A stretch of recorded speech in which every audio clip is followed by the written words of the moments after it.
I'm going to turn this towards you. If you see anything wrong, just... We should be good. Sister Hannah's taking care of it.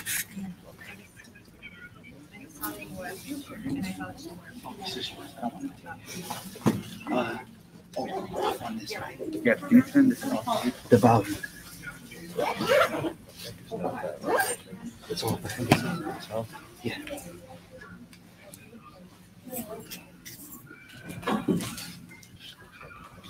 Yeah, that's right. Oh, it's still on. What's up? It's off? Oh, that's the...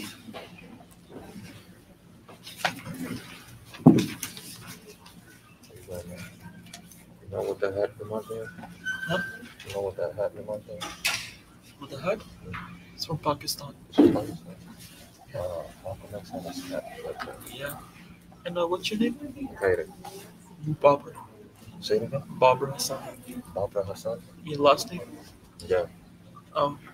You want to try that one? Yeah. You also work here too? Okay. Oh, you just a I student? come here from time to time. Huh? I come here from time to time. Oh, okay. But I'm older than the king. Yeah, I came from Arlington. Also. I'm going to turn this off.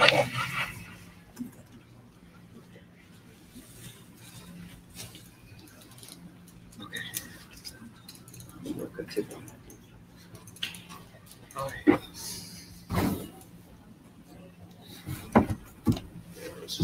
We're good? Is it live? Yeah.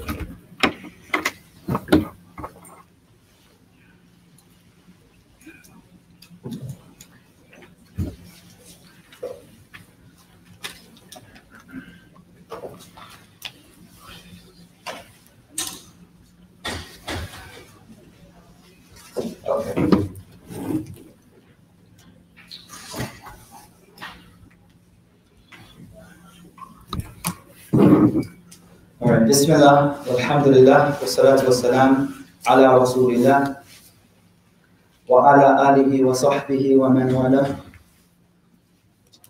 Allahumma inna nas'aluka hubbak wa hubba man yuhibbuk wa hubba amalan yuqarribuna ila hubbika arhamar rahimin. Allahumma kfina bihalalika an haramik wa aghnina bifadlik amman siwak ya wasi'al maghfirah. Bismillahir Rahmanir Rahim. Before we begin, we should just remember our intention, inshallah. All actions are based on intention, and we're actually going to be looking at Imam Muhasibi's statements on intention. So just look inside your heart and think about the intention. Our intention should be to come and gain more knowledge of the Prophet ﷺ, and knowledge that will get us closer to Allah subhanahu wa ta'ala. That's the primary intention, inshallah. So let's pick up where we left off from.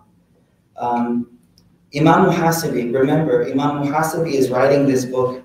It's an early classical text.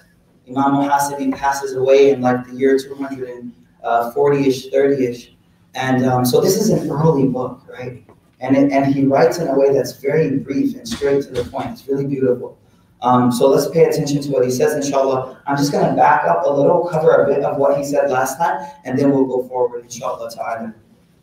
He says, Imam Muhasibi, he says, wa'alam, know and understand, anna faridata kitabillah, the thing that you must do from the book of Allah in relationship with the book of Allah subhanahu wa ta'ala, the Quran, the farida, the necessary thing that you need to do in relationship with the kitab of Allah. He says, number one is al-amalu bi-hukmihi, to act upon its orders and to refrain from its prohibitions. So he's like, the first thing I want you to focus on is action. Like when we read the book of Allah, when we come to these halaqat, when we come to these durus, one of the primary things we're looking for is how to act on these things, what to do. Action, it's not just philosophical things. It's not just things that sound good and only make us feel good. It's also about implementation of everything that we're learning. So the first thing we want to focus on is al-amalu, right? Number one. And then he says number two, al-khawf min wa'idihi.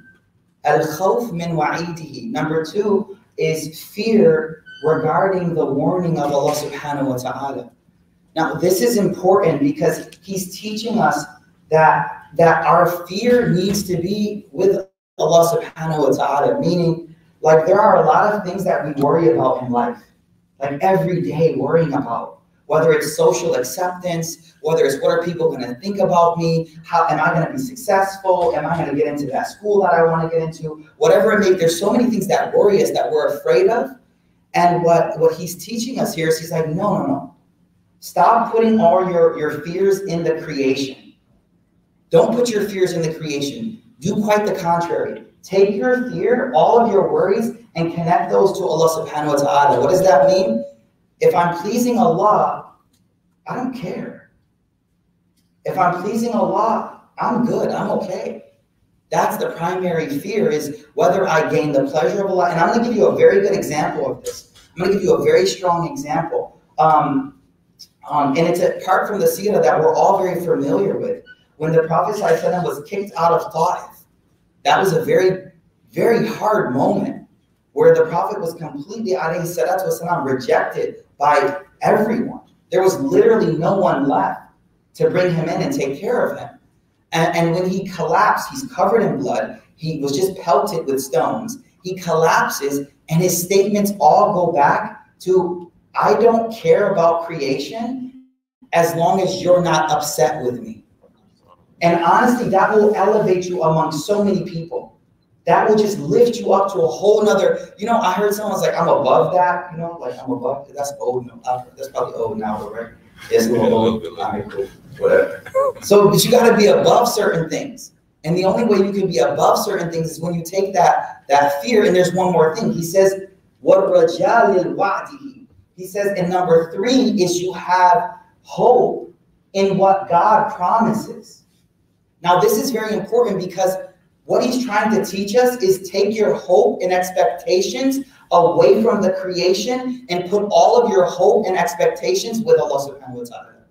Like right now, think of right now, how many people around in your life that you're expecting things from them. All right, my pop's got to do this for me. My little bro better do this for me. You know what I mean? I'm hoping my teacher will do this. I'm hoping the imam's going to do this. We have a lot of expectations from the creation. And so one of the things that when we want to elevate spiritually is take all of those expectations that you have in the creation and put those expectations with Allah subhanahu wa ta'ala. Immediately, right now, if you do that in your heart, you will immediately just see a burden lifted. Now that doesn't mean we don't fulfill rights and stuff. Like, I'm a father, right? I have rights, my child, I have rights on my child, I have responsibilities. But what it does for me is, let me give an example. So, after the battle of Hunayn in the life of the Prophet ﷺ, there was this moment where all of this money instantaneously came into the Muslims' control. And now, at this moment, there were a lot of Muslims who had been struggling for like years. And so when the stimmies come, you know how you be waiting, checking your joint, like, dang, my stimmy ain't dropped yet, right? Hey, my stimmy ain't dropped yet. Yeah, y'all got stimulus checks? Your parents just took them. Like, that's me, man. Ain't you? So all of this money instantaneously came into the Muslim community, like right there. And so now all of the Muslims from the Ansar, they were like, yes, it's time. Those dividends about to kick in, to the moon, golden hands, diamond hands, whatever. You feel what I'm saying? Now what happened was really interesting. The Prophet ﷺ, he started to call all of these new Muslims, and even some people who were not even Muslim yet, and he was just giving them. He's like, 1,000 jamal lak, 100 jamal lak, 1,000 camels for you, 100 camels for you. And all of the Ansar, the young ones, they were looking and they were like, and they actually started to talk amongst themselves. They're like, yo, we put on this work. Some of them were like, our swords are still wet with blood from these dudes, and he's giving them the money. Literally, right?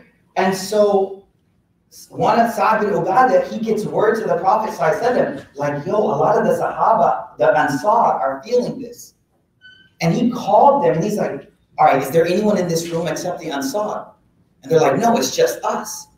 And then he gave this beautiful speech. And in the speech, he's like, they're going home with camels. You're going home with me. I'm going with you home. Isn't it better? Now, the reason I brought this is the source of their distress and their stress was this expectation that they had. We were expecting this money is ours, it's us. And so what he's teaching us is when it comes to raja, the word in Arabic is raja. Take your hopes and expectations, stop expecting things from the people.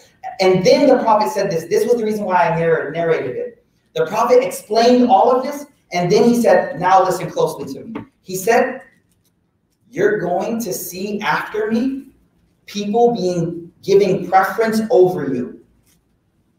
So they're like, okay, then what do we do? The Prophet ﷺ said, ask Allah for your right and keep giving the people their right. Beautiful advice. What he's saying is, look, people don't give you what you think you're supposed to get. Turn to Allah. Ya Allah. Look what they're doing. And what normally happens when people don't give us our right, I ain't giving you your right.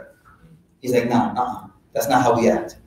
So the point is the Prophet ﷺ told them later in life after I leave, and that's exactly what happened. Rulers came after, Hajjaj bin Yusuf, all these other people.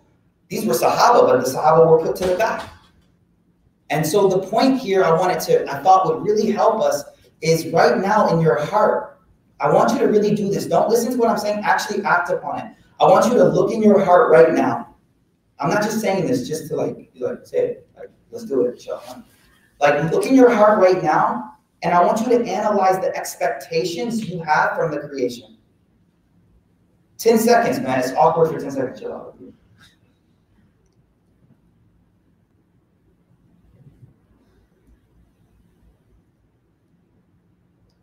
Now, automatically, 10 seconds over, I want you to now take those expectations out, and I'm expecting only from Allah.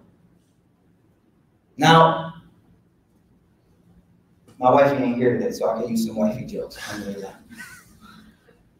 go home, all the way back in Arlington. I walk in the house, expectation. Yo, Sarah, what's for grub, yo? What you mean grub? See these 3 kids? Now 2 reactions. Dang, I was expecting some grub. Or I'm like, how many go? See the difference? One is I walk in the house, and we do that. We walk in the house. Baba walks in the house with expectations, man. Where's this? Where's that? Where's this? Where's that stuff? That doesn't mean I don't fulfill my right to Baba, right? It's a different thing. I'm talking about us now. We don't switch this. Don't go home. Don't please. Don't go to your pops like, pops, why are you walking in the house? Like, don't, no. This is for us. All of this is for our acting on it. Right? Alhamdulillah. Wal-iman bimutashabihihi. This is number 4. We did this last week. I'm just recapping. Wal-iman bimutashabihihi. And the 4th thing that he said we should do with the Quran, our relationship with the Quran, number 4, is faith in what is obscure or unknown. Now, here's the deal. When it comes to the Quran, there are some things, and when it comes to our deen, there are some things that are very clear, that are easy to understand. It's like, it's just very clear. There's nothing ambiguous about it. There's no allegorical meaning. It's just straight up. But then there are some things that are more obscure. There are more like Yadullah, the hand of God. Like, what is the hand of God? God isn't like creation, so how does he have a hand? All of these things. These are things that are considered like ambiguous. Now, the way we interact with these things is we don't dive into them, but we believe them as they are. So we just believe, like, Yadullahi fawqa aydihim. The hand of God is above, God is above their hands. So we believe in it as it is. And so what he's teaching us is, number 1, what did he say? Amal, khawf, raja, and iman. Now the iman kicks in where the aql can't comprehend something, where the intellect doesn't comprehend. Now let me explain something I've noticed. Throughout our life, just in our worldly life, we operate on this principle all the time. There are things we don't know the details of, but we just live life anyway. Like I'm driving over a bridge. I don't like stop the car and like research the engineer who designed it or the civil engineer. Like I don't check the city codes. Like, is this bridge gonna actually hold me up or no? Like I live life where there's a whole bunch of ambiguous things to me, but I believe and I operate that way. But what I find interesting is when it comes to the deen, it's like, no, I need to know everything. Like, word? How come you don't apply that in your worldly life? Oh, because I wouldn't be able to live that way. Well, similarly here. There are some things in the deen which are just not able for the human mind to actually comprehend. I'll give you one, very simple. Khalidina fihi abada. You'll be in Jannah forever. I want you to think about forever. Immediately you're like, what am I going to do after that? Wait, I said forever. There's no after. Why can't we think of forever? Well, because you can only conceptualize things that like you've seen in the world, and forever, infinity as a term, if there is an actual infinity. But you get my point. It's something that you can't comprehend. And if you sit here and just try to figure it out, you won't be able to. So he says the fourth thing is to take the stress off of you of trying to figure everything out and have some things where it's just like, yeah, I believe in it as it is. Amantu billah, I believe in Allah. So that was what? Number 4, right? And then he says, وَالْإِعْتِبَارِ بِقَصَصِهِ وَأَمْثَالِهِ. This is a beautiful thing. Number 5 is the ability to i'tibar. I'tibar is the ability to look at something and see a deeper lesson in that thing. See it. So whatever you're looking at, I don't know, some of y'all got those deep friends that no matter what they see, it's like a subhanallah moment. You know what I'm saying? Like it could be anything. It could be like a Honda Civic drive by and like, subhanallah. You're like, yo, sis, what's up? Like, I didn't see it. Like, what is it? They're like, no, like the speed of it, and then the earth is moving, but we don't see it. Like, I just made something up real quick. So there are some people who naturally, they have this ability, and Allah subhanahu wa ta'ala praises, فَأَتَبِهُ يَا أُولِي الْأَبْصَارِ. Like, O people of insight, be people who take lesson. There's a whole book written by not Imam Tirmidhi, there's another Imam Tirmidhi. He wrote a book called Al-Amthal, where it's all just method. And method means something looks like one thing, but it actually can represent something deeper. Like roots. Like roots. Like, yo, ask Ustad, like ask him like, why'd you name it roots? And he'll be like, so actually, roots. Because it's our foundation. It's where we bring water in, right? All of these things, roots have meaning. You know what I'm saying? And inshallah, you'll see the fruits from the roots, inshallah. Right? So the point is, he's trying to say, al-i'tibar, learn how to take lesson from the stories that are present in the Quran. Then he says, Imam Muhasibi, he says, فَإِذَا أَتَيْتَ بِذَلِكَ, when you do that, do what, Mikael? Those 5 things we just said. فَقَدْ خَرَجْتَ مِنْ ظُلُمَاتِ الْجَهْلِ, you will then exit, you will then leave the darkness of ignorance. You will start to come out of ignorance. And ignorance is a type of darkness. That is why when people convert, they're like, yo, I see the nur on these Muslims' face. And you be like, nah, it's just Vaseline. It's just Vaseline. They're like, no, you guys are special. And that's how a lot of the people of Mecca accepted Islam, because I don't want to digress too much, but you don't realize how many people in the life of Muhammad ﷺ had literally not seen Islam practiced, and that's why they were going against Islam for so long. After the Treaty of Hudaybiyah, they were finally allowed to kind of mix, and they're like, oh, this is beautiful. I think I want to become a Muslim. Like, yeah, we've been telling you. And they became Muslim. And so there's a darkness in ignorance. And when people find this light, it's just literally light. إِلَى نُورِ الْعِلْمِ. This will take you out of the darkness of ignorance into the nur of knowledge.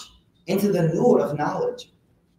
وَمِنْ عَذَابِ الشَّكِّ, and it will take you out of the punishment of doubt. And so I brought up the post-modernity problem and infatuation with doubt. Now, I don't want to get too deep in this, but there's a major problem with like the last 100 years of academic endeavors, which is just infatuated with doubt. And what that means is if you have certainty in anything, then you're just a fool.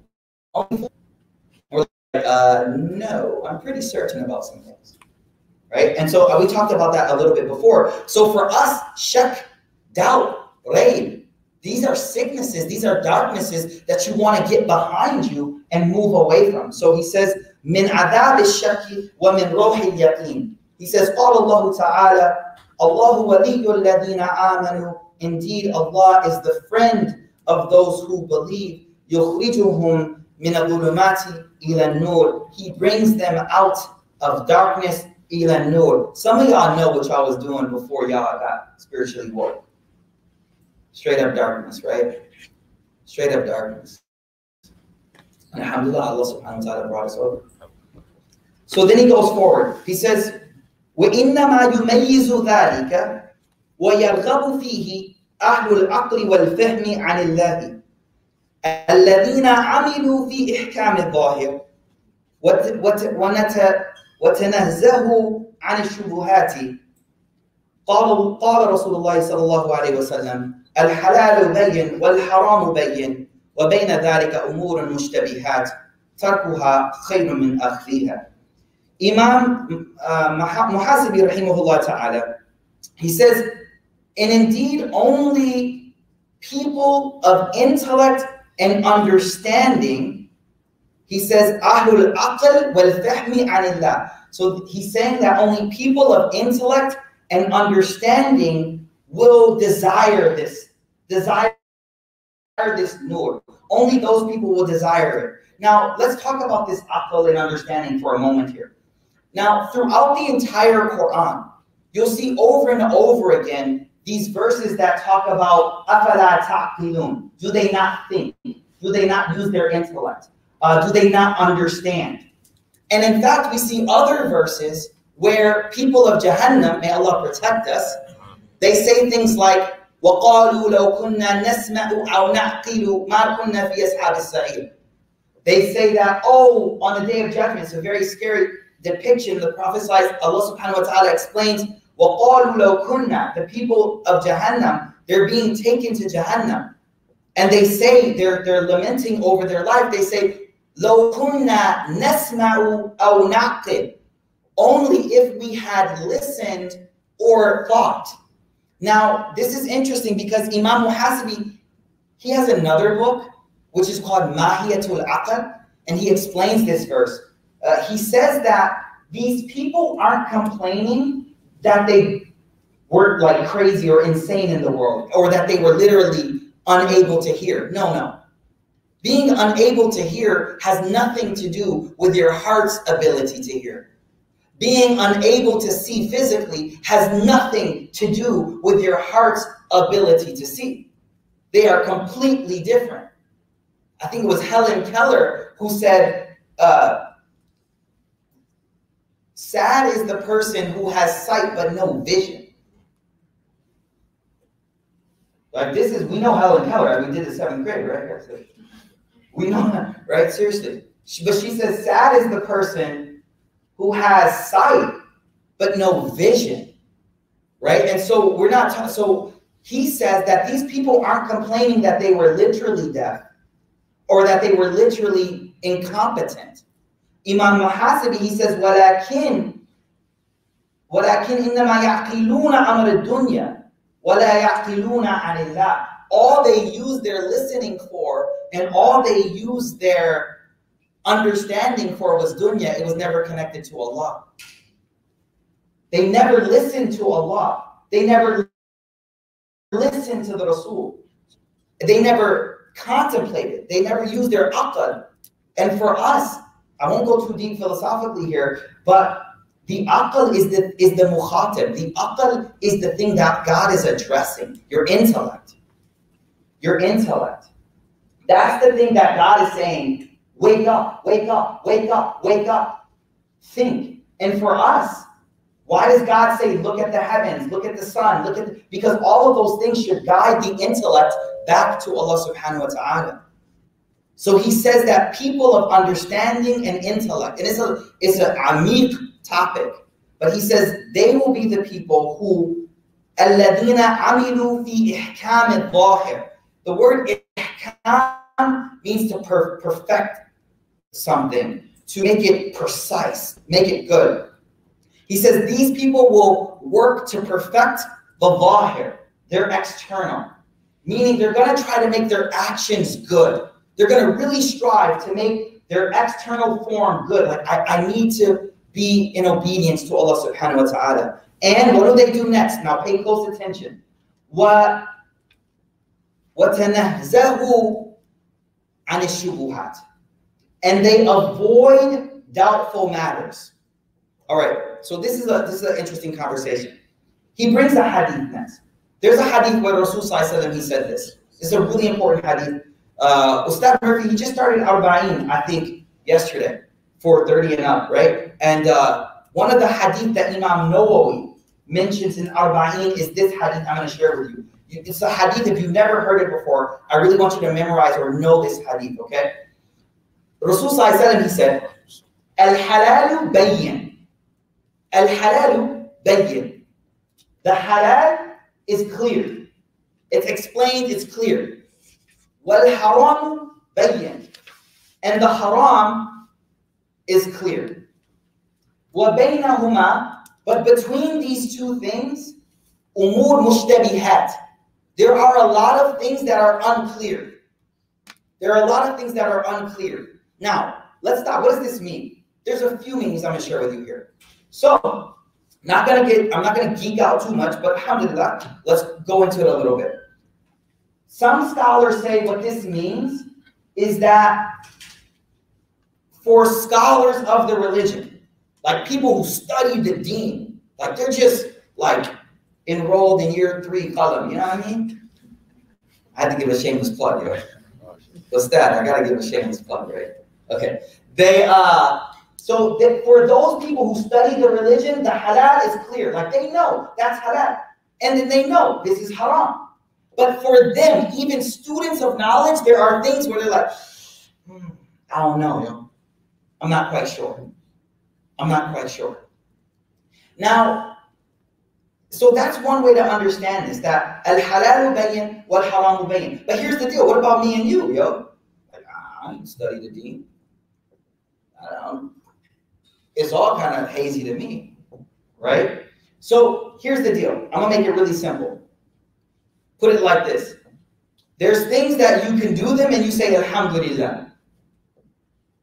And there's things you do them and you say, astaghfirullah. And then there's things in the middle, you're like, I don't know. So I should say, alhamdulillah, I don't know. Like you spent the whole night gaming. I ain't trying, don't look up, I ain't looking at nobody. I'm only gonna look here, right? But you know what I mean? You spent the whole night gaming. Now you ain't gonna game all night and be like, alhamdulillah. Unless you got paid for it, maybe. But you're not necessarily gonna be like, astaghfirullah. Because you could have been doing a lot worse. So what is it really? So وَبَيْنَهُمَا أُمُورٌ مُشْتَبِهَاتٌ. I said gaming all night. Just disclaimer. All right. I said all night. All right. So that was the caveat there. Okay. Say. So what does this hadith tell us? The Prophet ﷺ then continues the narration. I'm going to read the rest of the hadith. The Prophet ﷺ continued this narration and he said, Allahumma salli, بَيْنَ ذَلِكَ أُمُورٌ مُشْتَبِهَاتٌ لَا يَدْرِي كَثِيرٌ مِنَ النَّاسِ. A lot of people don't know whether they're halal or not. They don't know. It says halal, this haram, like we just said. أَمِنَ الْحَلَالِ هِيَ أَمِنَ الْحَرَامِ. Now here's the key. فَمَنْ تَرَكَهَا. Whoever leaves out those doubtful things, إِسْتِبْرَاءً لِدِينِهِ وَإِرْضِهِ فَقَدَ سَلِمَ. The one who avoids those doubtful things. So there's this whole category of things that I'm like, I really don't know that. What is this thing? I don't know. The Prophet ﷺ in this hadith is saying, listen, one level of your faith should be this middle category, you stay away from it. Now, a lot of you might be like, yo, that's tough, this and that. Let me explain why this is so important though. If you continually stay in the gray area, you slowly start to desensitize yourself to the point where now haram is easier. I'm gonna say that one more time so y'all can really get this point. When you stay in that gray, so there's some people who stay in that gray, and then if they end up in this gray area, they're like, astaghfirullah, dang, I should never did that, yo. Astaghfirullah. Now those people will be good, yo. Those people will be excellent because they're like, the moment they step in the gray, they're like, oh, no, chill. But then there's some of us who like, we in the gray, yo. Like, we're in the gray. We live in the gray. We love the gray. The problem with you loving the gray is you only got one more step down, man. And you're in haram. You only got one more. So what happens is there's a gradual, and I don't want to scare us, but I want to make us aware. There's a gradual loss of faith, yo. You slowly start to like, and this is one of the scholars, they said, what was the saying? Man tahawana bil adab, khifa alayhi zawal sunan. Whoever is, now also, so here's some, let me give you this level so you can understand the statement I'm about to say. So you have fara'id, it's like fajr, right? Then you have sunnahs, which are like the sunnahs before fajr. And then you have like extra, extra like tahajjud, right? Cool. So this saying says, whoever takes the extra stuff lightly, like, whatever. The khifa alayhi zawal sunnah. The fear for this person is a loss of the sunnah. You feel me, right? And then وَمَنْ حَوَنَ عَلَيْهِ sunnah. Whoever's like, oh, sunnah? Sorry, we good. خِيفَ عَلَيْهِ زَوَالِ الْفَرْض. Like, the only thing left to lose now is the fard. And so if you want to like protect you start to stay out of that gray and you move up to the next. And so what we're mentioning here, like the Prophet /ﷺ is saying, look, keep your religion safe by whenever you find yourself in that doubtful area. Whenever you find yourself in that doubtful area, you got to be like, now let's get out of here, man. Let's get out of here. And so simple practice. If you say alhamdulillah for it, alhamdulillah. If you got to say astaghfirullah, that's clearly haram. But the stuff in between, try to stay away from it as much as you can out of the fear that it's slowly going to desensitize me until the haram is easy to do. MashaAllah. Any questions on that before I go forward? Yes. The hadith about end of it where Rasulullah says, for those who leave the gray area out. Yeah, at the end of the hadith, the Prophet ﷺ said, فَمَنْ تَرَكَهَا, whoever leaves out the doubtful things, فَمَنْ تَرَكَهَا إِسْتِبْرَاءً, in order just to protect their deen, their religion, and their irq, their honor. Their honor. فَقَدَ السَّلِمَ, that person's safe. You're good. You'll be protected. You'll be safe. وَمَنْ وَقَعَ شَيْئًا مِنْهَا. Here we go. This is the rest of the hadith.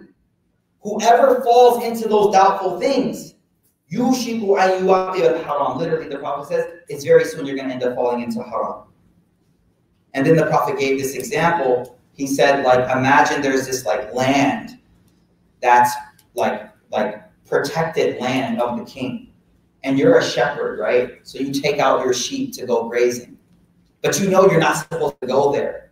So what you do is you keep I'm just going to go close to some good grass over there, yo. So you keep taking them close and close. Eventually, they're going to end up in the haram, into that pasture that they're not supposed to be in.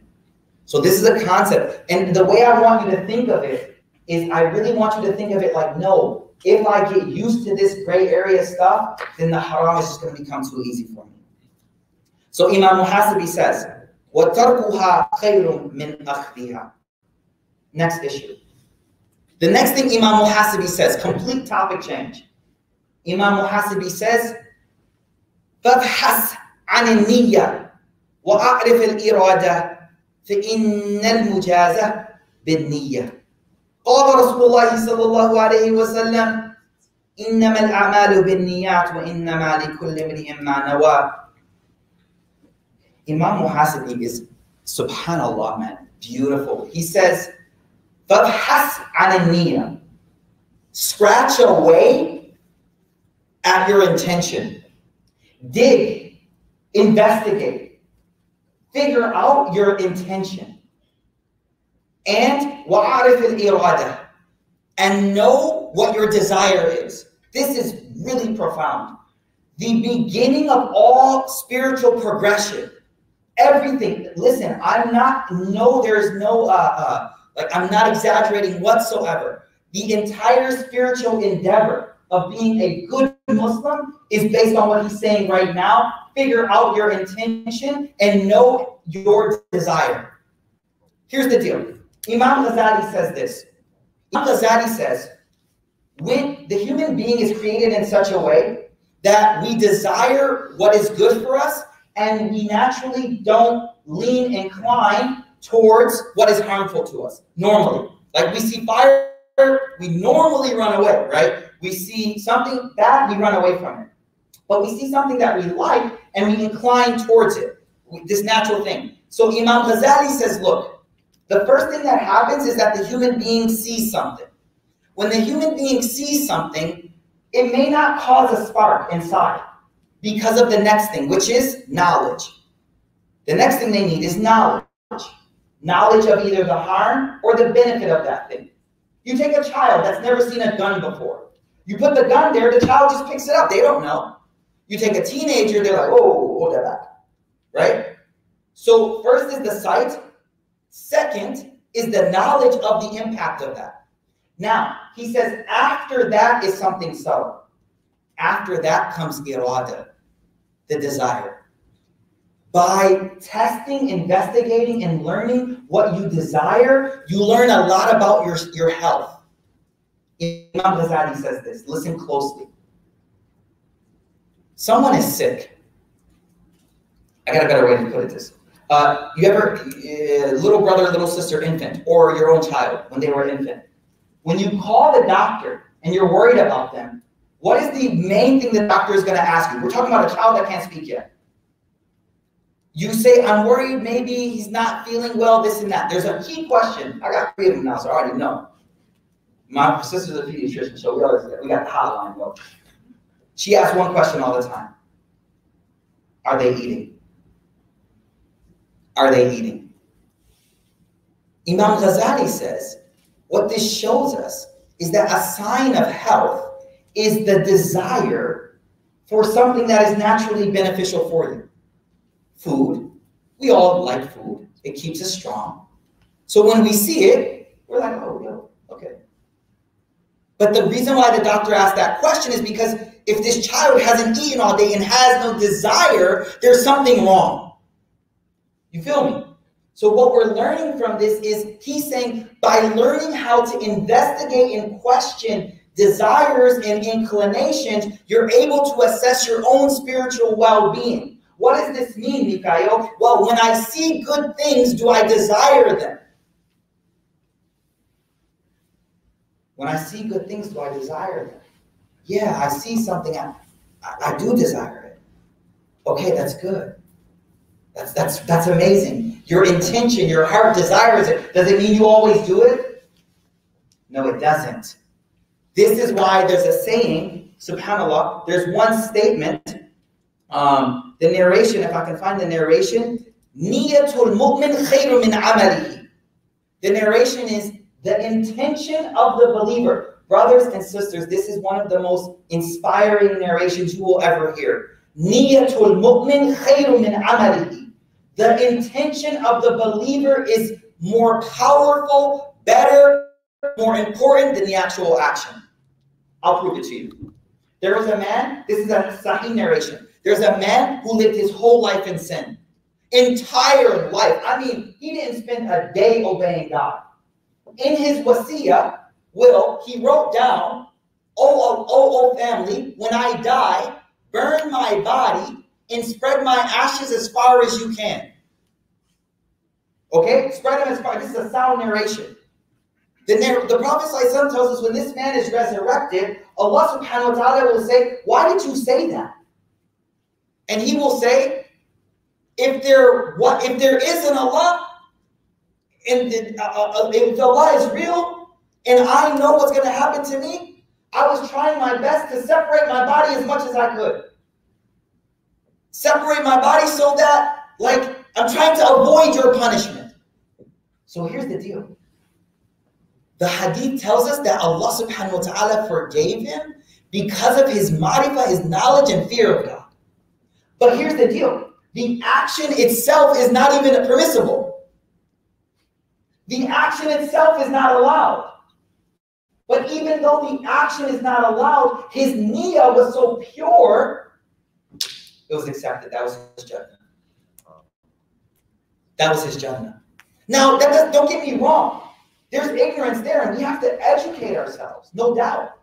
But right now, as you increase your knowledge, the primary thing you need to be focusing on is, where is my irada? Where do I find my heart? What do I see my heart wanting, inclining towards? Once I discover that, I've opened the key to righteousness, and now I can start to unpack things spiritually. So he says, فَبْحَثْ عَنِ النِّيَّةِ. Really ask yourself, what is my intention? Like, what am I seeking out? Imam Ghazali says this. Now, here's the deal. Can we go a little deeper? Yes, please. Can we? Okay, cool. Here we go. So check it. Y'all heard of the word ikhlas before. What does ikhlas mean? Normally, it's translated as sincerity. There's a better way to understand ikhlas. Khulus means when there's only one motivating thing behind an action. Like you see a dog. I saw this video the other day where the kids was walking and a dog, bam! Now if you pause time, like the Flash or something, and you ask that person, why are you running? There's only one thing that's making them run. Fear of a dog. That's ikhlas. Wait, I thought ikhlas had to do with Allah. No. Ikhlas means pure. Pure. When there is no alternative or ulterior motive other than one thing making you do something. That's it. That's it. So niyyah, now Imam Ghazali says niyyah is a ba'ith. It's what pushes you. And so what we're encouraged to do based on the hadith is, don't focus so much on the intention, but on the action, but focus on why you're doing it and what's the motivating factor. Now, if you're honest with yourself, and this is where self-talk and honesty are the most important thing. You just have to be honest, yo. It's only you and Allah. There's no one else there. I can't see your heart. Your wife can't see your heart. Your husband can't see your heart. Your father can't. It's you. You have to ask yourself, why am I doing this action? Now, Imam Ghazali says, okay, let me break this down to make it easy for you. Which thing, if it was taken away, would stop me, would stop motivating me from doing the action? Right? But okay, let me give you an example. Mikael, why are you here today? Oh, I'm here to teach the Quran and Sunnah to people. Right? Okay, what if one person showed up? You gonna come? I'm putting myself out there just to give you an example. If that's your primary motive, it don't matter. That's it. And there's one scholar, I think it was Maulana Ashraf Ali Tanwi, he gave this lecture in front of thousands of people. Mufti Kamani shared this with some of the students. He gave this lecture in front of thousands of people. Beautiful lecture. People were like, man, he's walking out, a Bedouin comes in, Dihati, dude from like the village. He's out of breath. He gets there, he's like, oh, I missed it. And Maulana Ashraf Ali Tanwi is leaving. So he comes up to me, he's like, I missed your bayan. I missed your talk. He's like, sit down. He gave the whole talk again. One of his students was like, you gave the whole talk for one person? He said the first talk was for one person. The first one was for one person. It's no different. Now that's high level stuff, man. I ain't got that level yet. If y'all start dipping, I'm like, dang, I ain't driving all the way to Coco back. We gonna Zoom, yo. Man, like it was his class. Man, like it was all his class. But see, here's the deal. The reason why I'm so frank with it is because a lot of y'all think it's something I'm gonna get overnight. Nah. You work on your heart all life, man.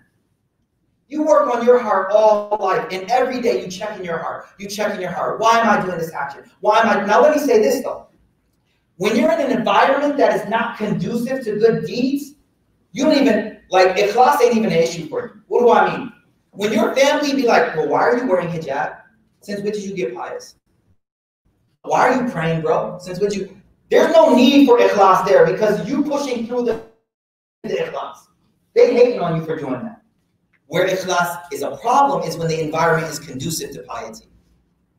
You feel me?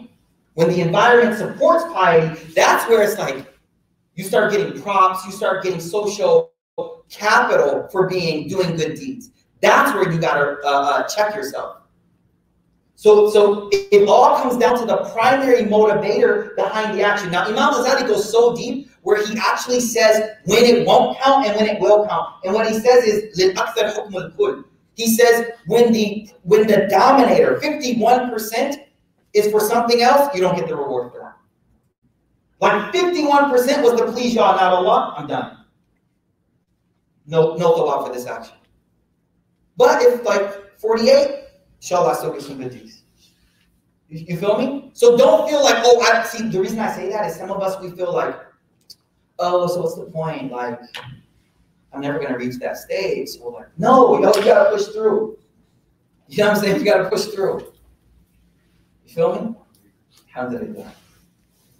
So that's what he's saying here. He says, keep questioning your intentions.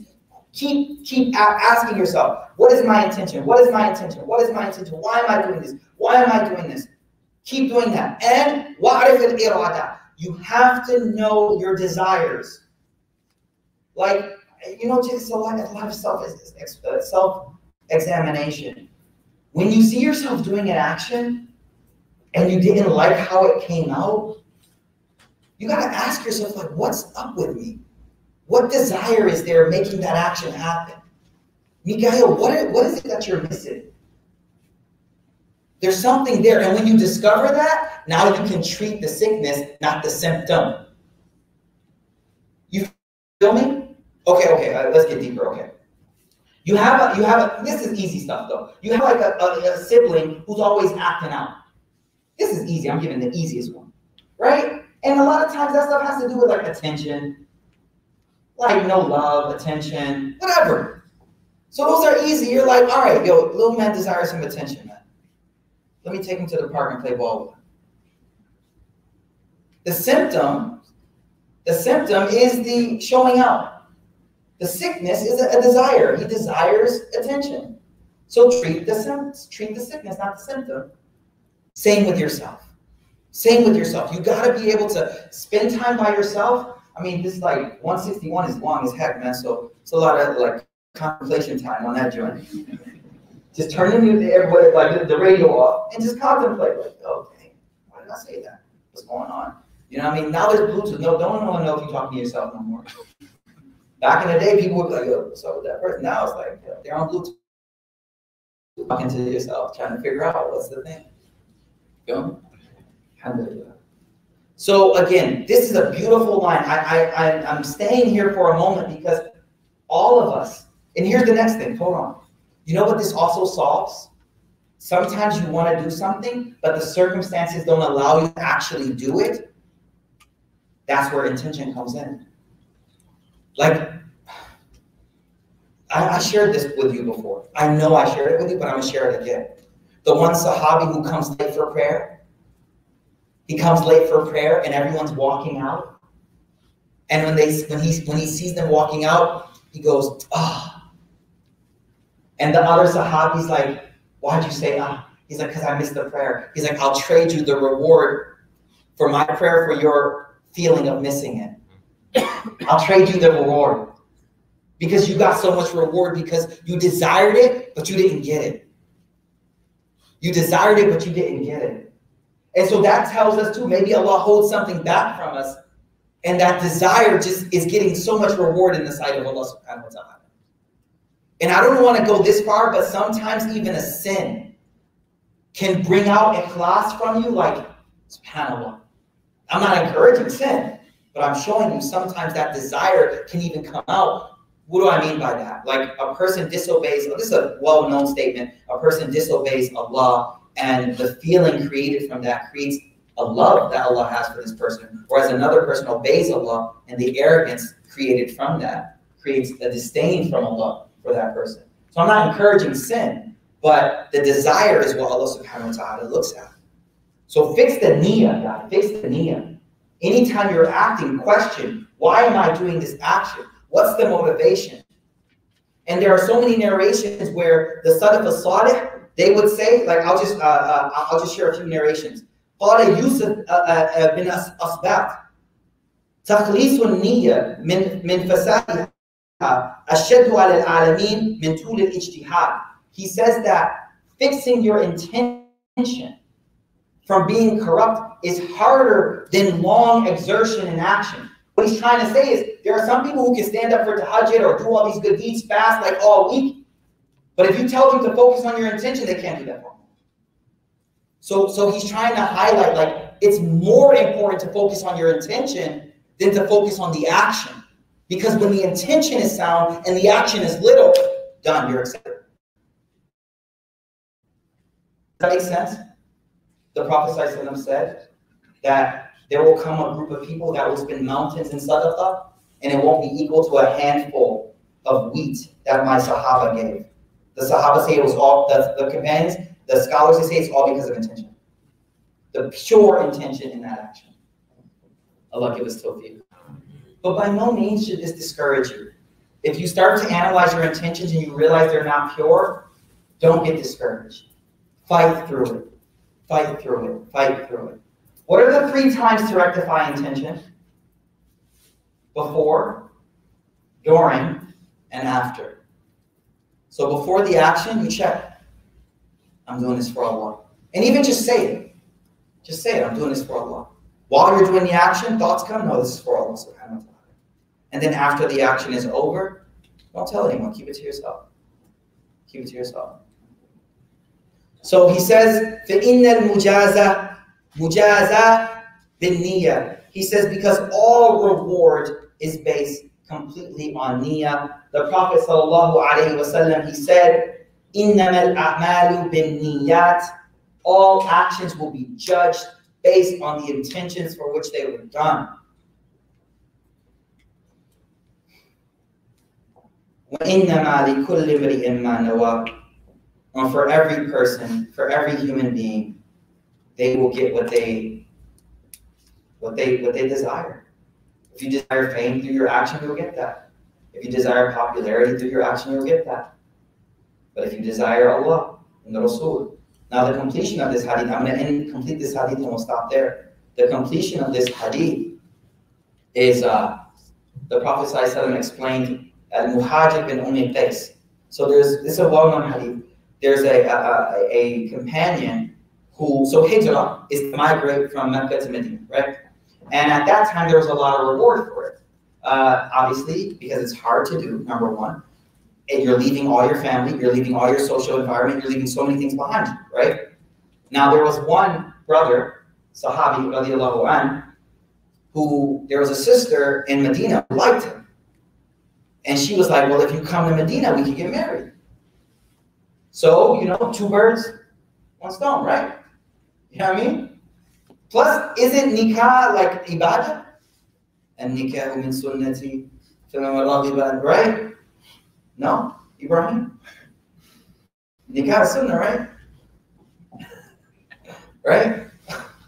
Well, I'm just asking you, random brothers. Exactly, see? And Allah give you a righteous spouse, inshallah. See, you got the dua, bro. I'm just kidding on these brothers over here. No, so marriage is a sunnah. It's an ibadah, right? So why can't I do 2 ibadahs with 1 journey? Why not? Mu'adh. Rafi. You're going to pick up. Sister Sally. Why can't you do 2 ibadahs with one worship? You can. No. You're not supposed to. The intention, the ibadah she gets, right? So here's the deal. Yes, nikah, marriage, is a great sunnah, is a great ibadah. And of course, hijrah is a great ibadah. But hijrah's status is so high to combine it with something lower is bringing down the value and quality. Is bringing down the value and quality of that. You feel what I'm saying? It's like I bought my wife, you know, a nice piece of jewelry, but it was half off. No? Sam, Dr. Sam, is that a good, that's a good analogy. Because you got the gift, and we saved the money. Take the tag off. Take the tag off? Doesn't that, okay, no joke. Tell me the truth. Doesn't it bring that down a little bit though? When you, some sisters like, nah, I want the money too. She's like, well, if they give you the other 50%, then we're good. No, seriously, if you know it was on sale, come on, be real. She's like, no, it don't. Brother? I'm with a bunch of like Daisies and Autos, yo. That's what it is. I'm culturally like, you know. Yes, sister? Is it like when where we say like combine the or show off? Yeah, that's what I'm trying to get to here. What we're saying is, I want you to understand that hijrah was such a high ibadah, to connect it with even another ibadah is bringing it down. Forget like another sin, or forget like another like mubah thing. This is another ibadah. But the Prophet ﷺ literally said these next words. What's the rest of the hadith? من كان هجرته إلى الله ورسوله فهجرته إلى الله ورسوله ومن كانت هجرته إلى الدنيا أو امرأة ينكحها فهجرته لما هاجر إليه. You think you turned red? Can you imagine that Sahabi hearing that hadith? The Prophet literally said, whoever does hijrah to Allah and the Rasul, their hijrah is to Allah and the Rasul. And whoever does hijrah to get married, can you imagine that brother in the gathering like, everyone was probably like, yo, we know it's you, man. You are literally giving yourself away here. So it's not a sin. Marriage wasn't a sin, but he brought down. And so similarly, it's like when we fast and we're like, I'm just going to lose some weight too. No, for real. Like, you can still lose the weight, still make that intention. Like, stop. Why? You'll lose it anyway. But just don't make that a niyyah. And don't make that the motivation. No, I am fasting today to please God. That's it. If something else happens, cool. I'm a jog too. I'm a workout, cool. But that's not my intention. I will never say that or try to make that my motivating factor. Is being in shape good? Of course it is. But don't bring this thing so much down. Keep that muazzah, like keep it like aziz. Alhamdulillah. So again, niyyah, the Imam here, he says, focus on your intention. And so I guess our homework until next session, we're going to stop here, inshallah ta'ala. Our focus, and I really want you to do this throughout the week, is you really need to start introspecting a lot more. You got to really start looking in your heart. What is my intention behind things? Like, I get in an argument with someone. I'm not cooperating in my work meeting the way I should be, right? What's that? I'm not cooperating in the work. What's my irada? What's my intention? What's going on inside me? Be people of looking inside the heart more. That will really help us, inshallah ta'ala. Scratch away at those layers. Peel back the onion. See what's at the core underneath. This will get us closest to Allah subhanahu wa ta'ala. Don't worry about the actions. The actions will come. But focus on the heart. What's up with my heart? Why can't I do this action? What's going on inside me? I look at this. Questions, inshallah? That last one, regarding the hadith, the guy going. Yeah. And you were mentioning like the gift and it being 50% off. Can you kind of say it depends on the circumstances? Sometimes there's exceptions to it. So the question is, Hassan's asking a question. He's saying like, combining two ibadahs, two intentions into one ibadah, can there be different circumstances where that would be okay? Yeah, like say for instance, all he can afford is that gift. Yeah, no doubt. You going to make it. Yeah, okay, all right, let me clarify that one. Good, I'm happy you asked that. So here's the deal. All I got is 200 and it's half off. And I'm like, oh, I could get wifey a gift now. Maybe that makes it better. But I got stacks and I'm like, no. And then I see it half off. I'm like, I'm gonna get wifey a gift now. You see, I'm with you 100%. It's all niyyah, man. And again, guys, you gotta just be true to yourself, man. It's all about being true here to you. Like, why did I buy her that? Like, Is it only because it was cheaper, or was I really wanting to get her? I mean, that's not the best example. I was just trying to use an example to get us to like really inspect what's the reason behind the example. And especially when there's an ulterior motive that sneaks up. That's the key. The key is that the ulterior motive will always pop up. We always, and in fact, some of us think that way. We start to look for the other thing that will be a good reason for this. That's where you gotta be, no, I'm only doing this because it's my mother's birthday, I gotta get her something. Or whatever it may be, I don't know. Stop looking for the ulterior motives as a motivation as well. Would that same apply, like let's say if you were going to go to Umrah with your wife, but you also want to go to a honeymoon, like combine that, would that be the same thing? A honeymoon and Umrah combined.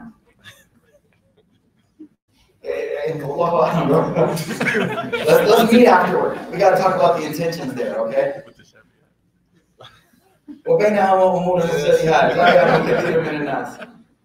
Nah, I don't know. I think it could be a beautiful thing too. That's a tough one. That's what I'm saying. Just do it on your way to the honeymoon. I mean, if she wants it to be. Let me think on that one, inshallah. Anyone else? Questions?